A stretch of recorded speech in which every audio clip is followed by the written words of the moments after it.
Dear friends, let us now look into the tips for the revision. Today, I am going to discuss with you some tips for revision of for exams. You have to start early as your exams are approaching. You have to start your revisions. It may as soon as the teachers declare your day sheet, you have to start your revision work. उसके लिए करना क्या है? Revision word हमने बनाया क्यों है कि रिवीजन करनी है सारे सब्जेक्ट्स जो आपके कर रहे थे और क्या क्या सिलेबस आपका आने वाला है एग्जाम में, उसको हमने एक बार रिवाइज करना है सो दैट कि हम अपना बेस्ट दे सकें अपने अपकमिंग एग्जाम्स में। इसके लिए सबसे पहले बनाना है हमें time table according it should be made according to the date sheet में अगर मेंशन किया गया है कि सबसे पहला सब्जेक्ट मैथ्स का है तो आपको मैथ्स को सबसे प्रायोरिटी पे लेना है। नंबर टू, इसमें आपने रखना है कि आप सभी सब्जेक्ट्स को इक्वल टाइम दे सकें। अपने थ्रू आउट द डे आप जो भी स्टडी कर रहे हो आप उसको इक्वल टाइम डिवोट करोगे सभी सब्जेक्ट्स को। नंबर थ्री, आपको इसमें ध्यान रखना है कि जो जिस एग्ज़ाम में कम हॉलीडेज हैं, यानी कि आपको रिवीजन करने का टाइम नहीं मिलेगा, फाइनल रिवीजन का टाइम नहीं मिलेगा, तो उस सब्जेक्ट को आप सबसे पहले प्रायोरिटी पे लोगे। नेक्स्ट आ जाता है आपने चेकलिस्ट बनानी है। चेकलिस्ट दो तरह की बनेगी, एक तो सब्जेक्ट वाइज आप एक सेपरेट पेजेस पे सब्जेक्ट वाइज लोगे और उसके ऊपर हर सब्जेक्ट के नीचे उसके टॉपिक्स मेंशन करोगे और टॉपिक्स जो जो से कवर होते जाएंगे उनके आगे आप क्रॉस या टिक लगाओगे कि ये कवर हो गए हैं। राइट, तो ये आपने चेकलिस्ट भी बनानी है। नेक्स्ट आ जाता है हमारे को नोट्स नहीं बनाने लास्ट मोमेंट पे। अगर किसी टॉपिक के नोट्स मेरे पास नहीं है तो मैं उसको फोटो स्टेट करवा के ले आऊँगी अपनी फ्रेंड से या फिर उसको ईमेल पे या फिर व्हाट्सएप पे मंगवा लूँगी मैं, लेकिन अपना टाइम वेस्ट नहीं करूँगी नोट्स बनाने के लिए। ठीक है, तो अवॉइड शेयरिंग बुक्स, सेकंड इसमें इंपॉर्टेंट है, अपनी बुक्स और नोटबुक्स अपने फ्रेंड्स के साथ शेयर नहीं करनी लास्ट मोमेंट पे। रीज़न इसका क्या है कि अगर आपकी वो वापस नहीं आती नोटबुक्स तो आप रिवीजन कहाँ से करोगे? ठीक है, आपने वो टॉपिक चाहे कर लिया है रिवाइज, लेकिन फाइनल रिवीजन के टाइम पे आपको नोटबुक दोबारा से चाहिए। अगर कोई सब टॉपिक आपको कवर नहीं हो पा रहा तो आप उसको क्रॉस चेक करना चाहते हो तो आपकी नोटबुक आपके पास होनी चाहिए। आप उसको फोटो स्टेट करवा के अपने फ्रेंड्स के साथ शेयर कर सकते हो, लेकिन प्लीज़ अपनी नोटबुक्स और बुक्स अपने फ्रेंड्स को मत दीजिएगा। अपना स्टडी टेबल जो है यहाँ पर आपने बैठ के पढ़ना है उसको ऑर्गेनाइज रखिए, नीट रखिए, नाइस टाइडी रखिए सो दैट कि आपको वहाँ पढ़ने में मुश्किल ना हो। ठीक है, कोई भी सब्जेक्ट के आपका अगर ऑर्गेनाइज नहीं है तो आपको पढ़ने में बहुत मुश्किल आएगी। And keep your self hydrated. Hydrated मतलब पानी पीते रहिए थोड़े थोड़े दिनों देर के बाद और अपने आप को फ्रेश रखिए। इसके अलावा आप अपने आप को पढ़ते वक्त थोड़ी थोड़ी ब्रेक्स देंगे, चाय की, कॉफ़ी की या फिर दूध। जो बच्चे को चाय कॉफ़ी नहीं लेते तो वो पानी या फिर दूध लेंगे थोड़ी थोड़ी ब्रेक्स के बाद। और अपना हैवी ब्रेकफास्ट या हैवी लंच नहीं करेंगे, आप स्मॉल मील्स लेंगे। स्मॉल मील्स यानी कि स्नैक्स लेते रहेंगे या फिर आपने अगर ब्रेकफास्ट भी करना है तो आप हैवी नहीं करेंगे। ठीक है, एंड नेक्स्ट आ जाता है आप एक्सरसाइज फिजिकल एक्टिविटी करते रहोगे। फिजिकल एक्टिविटी में आपकी एक्सरसाइज हो गई, योगा हो गया, वॉक हो गई, साइकिलिंग हो गई, इन सब चीज़ों को आप ऐड कर सकते हो और वैरायटी में डाल सकते हो कि जैसे आज मैंने वॉक कर ली, कल मैं साइकिलिंग पे जाऊंगी, परसों मैं रनिंग करूंगी, एक दिन मैं योगा करूंगी। इससे क्या होगा, एक तो आप वैरायटी को ट्राई कर रहे हो, दूसरा आप अपना फिजिकल एक्टिविटी कर रहे हो जिससे आपके बॉडी में ब्लड सर्कुलेशन बढ़ेगा और आपको न्यू चीज जो आपने लर्न किया हुआ है वो रिटेन होगा। ठीक है, एक तो सिटिंग पोस्चर पढ़ते वक्त हम बैठे रहते हैं तो हमारा खाना भी हजम नहीं होता, तो उसमें भी ये हेल्पफुल होएगा।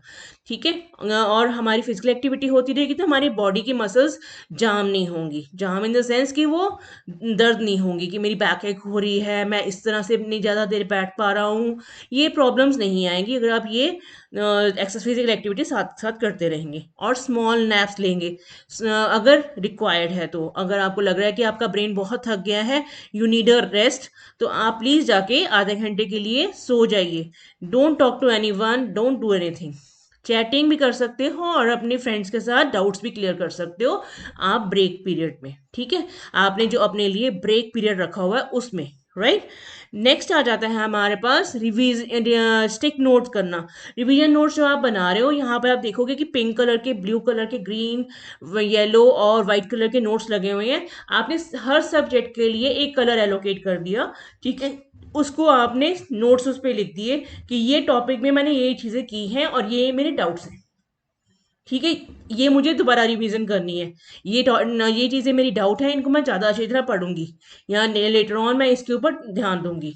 तो ये आप इस तरह से भी कर सकते हो। Sleep on your exam notes. अगर आप देखोगे कि आप एग्जाम नोट्स बना के ऊपर के बीच में ब्रेक लेते हो, तो आप एग्जाम नोट्स, आप टाइम पे सोते हो, टाइम पे उठते हो, तो उसमें भी आपके जो फोकस है इम्प्रूव होगा और आपके स्कोर इंक्रीज करेगा, ठीक है। प्रैक्टिस पेपर्स या सैम्पल पेपर्स के बारे में आपने सबने सुना होगा, ठीक है। क्वेश्चन बैंक्स और previous last year question papers, इन सब से हमें क्या हेल्प मिलती है? एक तो हम अपना एलोकेटेड टाइम के अंदर पेपर खत्म करने की कोशिश करेंगे घर में ही रिवीजन करते वक्त, राइट। नंबर टू, हम क्या करेंगे, अपने ग्रुप स्टडी यहाँ कर रहे हैं तो हम उसमें एक दूसरे को स्कोर देंगे कि उस आंसर के उसके कितने स्कोर हैं और उसमें कैसे वो आंसर को इम्प्रूव कर सकते हैं, अगर हम ग्रुप स्टडी कर रहे हैं। अगर हम सेल्फ असेसमेंट कर रहे हैं तो हम खुद चेक करेंगे और उसमें देखेंगे कि हमारे टीचर्स हमारे को इस क्वेश्चन के आंसर में कितने मार्क्स देंगी, राइट। तो उससे क्या होगा, आपकी जो असेसमेंट है आप खुद ही कर लोगे और आपको एरियाज ऑफ इम्प्रूवमेंट पता चल जाएगा कि आपने अपने आंसर को कैसे इंप्रूव करना है और एग्जाम में 3 आवर्स के अंदर अंदर आपने कैसे पेपर करना है। Set time aside time to do fun things. Actually हमारे एग्जाम वर्ड जो है itself creates a stress. हमारा माइंड इतना डर जाता है, हम इतने डर जाते हैं कि हाँ, हम उसको हंस के नहीं ले पाते कि हाँ, कि I have to do something else also. तो इसके लिए हमें बीच में कुछ फनी थिंग्स करनी पड़ेंगी और अपने फनी, जैसे इसमें लिखा हुआ है काश एग्जाम्स भी मोबाइल फ़ोन पे ही हो जाएं, क्योंकि राइटिंग से ज़्यादा हमारी टाइपिंग स्पीड बहुत अच्छी है, ठीक है। ज़्यादा हमारी राइटिंग स्पीड टाइपिंग स्पीड है। जैसे अभी एमसीक्यूज वगैरह हुए लास्ट ईयर कोविड के थ्रू, बहुत सारे बच्चों के ऑनलाइन एग्जाम्स हुए तो वो एमसीक्यूज के बेसिस पे थे। तो वो चाहे 1 घंटे में ही बच्चा पेपर दे के आ जाता था, लेकिन उनकी राइटिंग का एग्जाम हो तो वही पेपर में 3 आवर्स लगते हैं। तो आपको थोड़ा सा बीच में अपने आप को जोक्स के साथ जोड़ना होगा। तो अपने आप को अपना एटमॉस्फेयर, अपने आसपास का डेकोरम जो है थोड़ा सा लाइट रखना होगा, स्ट्रेसफुल नहीं रखना होगा। उससे क्या है कि आप ज़्यादा चीज़ें गेन करोगे। Next, avoid all distractions. TV हो गया, कोई सोशल गैदरिंग हो रही है अपने आसपास में या अपने घर पे, वो सब आप अवॉइड करो। क्रिकेट मैचेस हो रहे हैं तो प्लीज़ इसको भी एग्जाम पीरियड में अवॉइड करो। मोबाइल और इंटरनेट पे चैट्स हो रही हैं, उसको वो अवॉइड करो।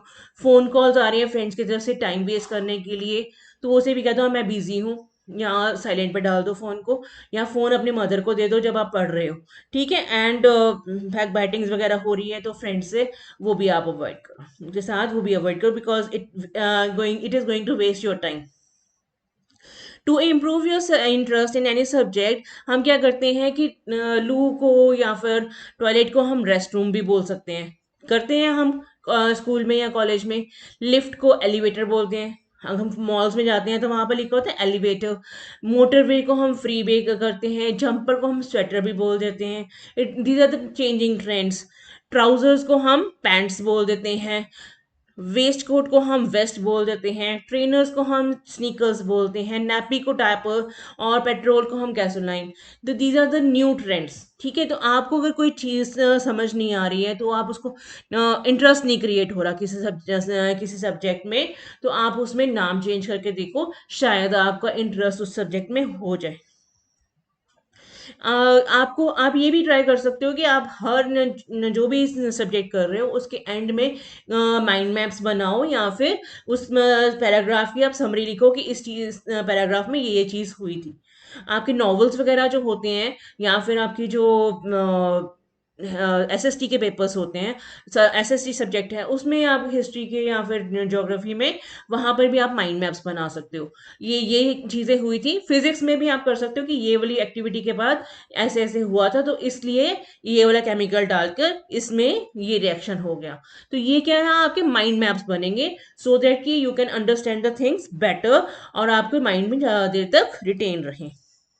आप ये भी कर सकते हो कि कैरेक्टर्स के अंदर खुद घुस जाओ, कि ये कैरेक्टर्स ने ऐसे ऐसे किया तो इस केस में ऐसे हुआ, फिर इसमें ऐसे ऐसे रिजल्ट आया, तो उनके ये एक्सपीरियंस थे, वो ऐसे ऐसे उनके ऊपर मेंटल प्रेशर था।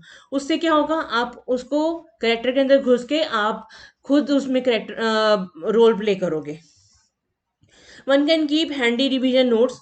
अपना रिवीजन नोट्स हमेशा हाथ में भी रख सकते, अपने पास भी रख सकते हैं ड्यूरिंग कभी अगर आपके एग्जाम्स हैं और वो आउट ऑफ स्टेशन है या फिर लॉन्ग डिस्टेंस आपके घर से। बोर्ड एग्जाम्स में इसलिए क्या होता है कि होता तो एग्जाम पेपर ही है, लेकिन अपने स्कूल में नहीं होता जहाँ पर हम कंफर्टेबली पहुँचते हैं, रोज जाने की हमें आदत होती है। जो बोर्ड एग्जाम है वो दूसरे स्कूल्स में होता है या दूसरे एग्जामिनेशन सेंटर्स में होता है, तो उस केस में हमें टाइम थोड़ा ज़्यादा भी लग सकता है, तो हम अपने हैंडी नोट्स अपने साथ रख सकते हैं और मोबाइल ट्रैवलिंग हम उनको स्टडी कर सकते हैं, ठीक है, सो दैट कि हमारा माइंड डाइवर्ट ना हो, और अगर कोई अगर पॉइंट हमें मिस हो रहा है तो वो भी हम वापस रिटेन कर लें। And one can study it at appropriate time. ये भी बहुत इंपॉर्टेंट है कि हम पानी बहुत पीते रहें during our revision work, and he eat wholesome meal. जैसे मैंने आपको बोला है कि अपना स्मॉल स्मॉल ब्रेक्स में हमें मील्स लेने, और it should be healthy one. Oily food नहीं होना चाहिए, क्योंकि ऑयली फूड से हमें नींद आती है, और it should include fruits, dry fruits, you can have glass of milk, you can have healthy snacking, and avoid junk food और फास्ट फूड, क्योंकि जंक फूड और फास्ट फूड है वो डाइजेस्ट करने में प्रॉब्लम होती है। It needs a lot of physical activity, तो आपके पास इतना टाइम नहीं होता, आप थोड़ी देर के लिए 15 मिनट्स या हाफ एन आवर के लिए ही जा रहे हो वॉक पे या साइकिलिंग पे, आप इतनी ज़्यादा फिजिकल एक्टिविटी नहीं कर रहे हो, जिमिंग नहीं कर रहे हो कि आप जंक फूड डाइजेस्ट कर सको। Before exam eat well and be well rested. इसका मतलब ये नहीं कि ईट वेल लिखा है तो आप ओवर ईट कर लो, ओवर ईट नहीं करना। ईट वेल का मतलब कि जितना आप रोज खाते हो और जितनी आपको भूख है उतना ही खाओ, उससे ज्यादा नहीं, और टाइम पे सो जाओ, टाइम पे उठो, और कंप्यूटर गेम्स नहीं खेलनी रात को, आपने टीवी नहीं देखना, ठीक है, और सुबह उठ के आप अपना एग्जाम की तैयारी कर लो, अगर आपके पास टाइम है, नहीं है तो get ready for your exam. On exam day आपने रश नहीं करना है, आपने एग्जामिनेशन सेंटर में पहले ही पहुंचना है। मोस्टली स्टूडेंट्स क्या करते हैं कि हाफ एन आवर पहले पहुंच जाते हैं, वो भी कंफर्टेबल है, अगर आप, लेकिन उस वक्त आपने क्रैमिंग नहीं करनी, ठीक है, उस वक्त आपने क्रैमिंग नहीं करनी। और अपने डेट शीट घर से निकलते वक्त भी और एग्जाम की तैयारी करने से पहले भी क्रॉस चेक करो कि अगर हिंदी का एग्जाम है तो हिंदी ही पढ़ रहे हो, मैथ्स नहीं कर रहे हो, ठीक है, इंग्लिश का एग्जाम है तो आप साइंस नहीं करके जा रहे हो। तो इस चीज का आपने ध्यान रखना है कि आप अपना एक डेट शीट क्रॉस चेक करते रहोगे, और अपने फ्रेंड से भी डिस्कस करो। और अपनी जो आइटम्स हैं, आपने कोई भी एग्जामिनेशन सेंटर है, अपना आई कार्ड, अपना एडमिट कार्ड, पेन पेंसिल, अपने ग्लासेस, अपने लैप ये कैलकुलेटर्स, और कोई भी कीज हो गई, रिस्ट वॉच हो गई, एनालॉग रिस्ट वॉच, और इरेजर्स, पेंसिल्स, अपने ज्योमेट्री आइटम्स हो गई, अपना मेडिसिन हो गई, ये सब आपने रख लिए हैं। And dress up like an exam warrior. आपने फतेह करके आना है, आपने वहां जाके घबराना नहीं है, आपने पूरा साल स्टडी किया है, आप इस जंग को जीत सकते हो, आप एक वॉरियर हो, राइट। थैंक यू बच्चों, and all the best for your exams.